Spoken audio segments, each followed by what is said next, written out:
Vladimir Putin की कहानी एक साधारण लेनिनग्राड के लड़के से शुरू होती है जो आज दुनिया के सबसे शक्तिशाली नेताओं में से एक बन गया है। 7 अक्टूबर 1952 को जन्मे पुतिन का बचपन कोई खास नहीं था। उनके पिता एक नेवी में थे और मां एक फैक्ट्री में काम करती थी। लेकिन इस साधारण शुरुआत से कोई अंदाजा नहीं लगा सकता था कि ये लड़का एक दिन रूस की तकदीर बदल देगा। पुतिन के जीवन में पहला बड़ा मोड़ तब आया जब वो लेनिनग्राड स्टेट यूनिवर्सिटी में लॉ पढ़ने गए। यहां उनकी मुलाकात अनातोली सोबचाक से हुई जो बाद में उनके मेंटर बने। लेकिन पुतिन का असली सपना कुछ और था। उन्होंने बचपन से ही केजीबी में काम करने का सपना देखा था। 1968 में जब उन्होंने एक स्पाई सीरीज देखी तो वो सीधे केजीबी के ऑफिस पहुंच गए। वहां उन्हें बताया गया कि केजीबी वॉलंटियर्स नहीं लेती, पहले एजुकेशन कंप्लीट करो। 1975 में पुतिन की मेहनत रंग लाई और वो केजीबी में शामिल हो गए। शुरुआत में उन्हें क्लेरिकल वर्क दिया गया, लेकिन जल्द ही उन्हें काउंटर इंटेलिजेंस में ट्रांसफर कर दिया गया। यहां उनका काम था फॉरेनर्स और कॉन्सुलर ऑफिशियल्स पर नजर रखना। पुतिन ने अपने काम में एक्सीलेंस दिखाई और 1984 में उन्हें मॉस्को भेजा गया एडवांस ट्रेनिंग के लिए। 1985 से 90 तक पुतिन का सबसे इंपॉर्टेंट फेज आया। उन्हें ईस्ट जर्मनी के ड्रेसडेन में पोस्टिंग मिली। यहां वो एक ट्रांसलेटर के कवर आइडेंटिटी के साथ काम करते थे, लेकिन असल में वे केजीबी के लिएजन ऑफिसर थे जो स्टैसी सीक्रेट पुलिस के साथ कोऑर्डिनेट करते थे। ड्रेसडेन में उनका काम था नए केजीबी रिक्रूट्स ढूंढना और इंटेलिजेंस गैदर करना। इस दौरान उन्हें लेफ्टिनेंट कर्नल का रैंक मिला। 1990 में जब बर्लिन वॉल गिरी और सोवियत यूनियन हिलने लगा तो पुतिन के सामने एक बड़ा फैसला था।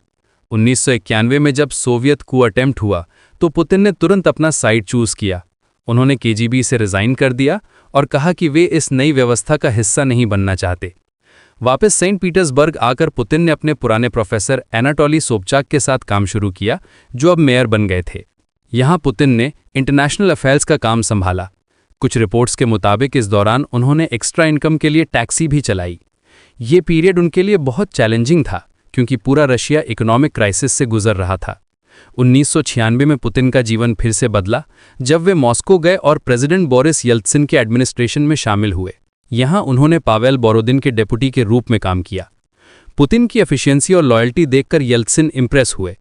1998 में एक क्रूशियल अपॉइंटमेंट आई जब येल्त्सिन ने उन्हें एफएसबी का डायरेक्टर बनाया। एफएसबी डायरेक्टर के रूप में पुतिन ने एजेंसी को रीऑर्गेनाइज किया और उसकी डिक्लाइनिंग रेपुटेशन को सुधारा। ये एक्सपीरियंस उनके फ्यूचर गवर्नेंस स्टाइल को शेप करने वाला था। उन्होंने यहाँ सीखा कि कैसे इंटेलिजेंस और सिक्योरिटी एपरेटर्स को इफेक्टिवली यूज करना है। 1999 में येल्त्सिन ने एक सरप्राइजिंग मूव किया और पुतिन को प्राइम मिनिस्टर बना दिया। ये अपॉइंटमेंट बहुत स्ट्रैटेजिक थी क्योंकि येल्त्सिन अपना सक्सेसर ढूंढ रहे थे। इसी समय चेचनिया में दूसरी वॉर शुरू हुई और पुतिन ने इसे बहुत अग्रेसिवली हैंडल किया। उनकी टफ इमेज बनी और पब्लिक में पॉपुलैरिटी बढ़ी।